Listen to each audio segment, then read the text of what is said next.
Ang pinakamahirap palang parte ng pagmamahal, yung ikaw ang naghintay pero hindi ikaw ang pinili.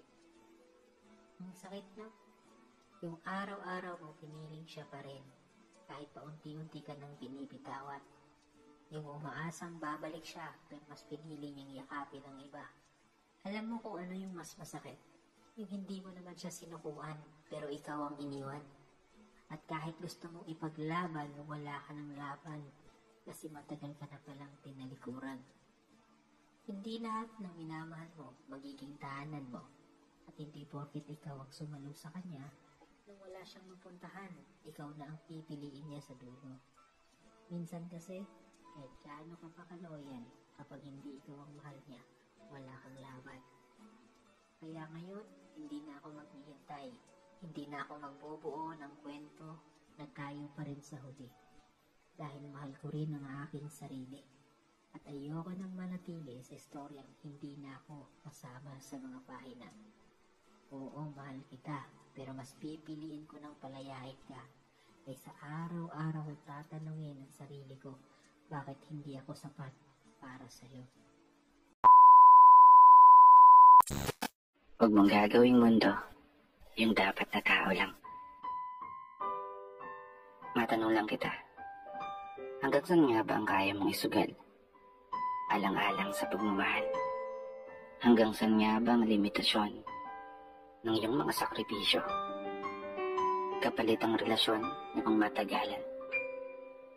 Hanggang saan nga ba ang kaya mong tiisin para lang sa isang tao na pangarap mong mahalin ka ng tapat at totoo? Sa totoo lang, wala namang masamang magmahal ng sobra o umibig ka ng todo. Kasi ang importante naman dyan, masaya ka. Masaya kayo. Na ano man ang mangyari sa dulo, bahala na. Basta tanggap niya at tanggap mo. Kasi mahirap diktahan ng puso o turuan ito sa kung ano o paano ang dapat gawin mo.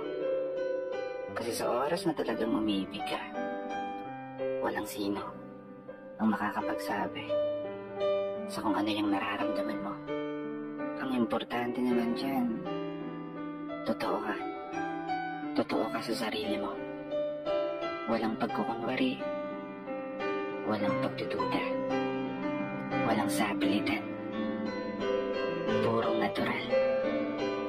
Totoong pagmamahal na walang halong chemical. Oo, sabi nga nila, huwag mong gagawing mundo yung dapat na tao lang. Tama nga naman.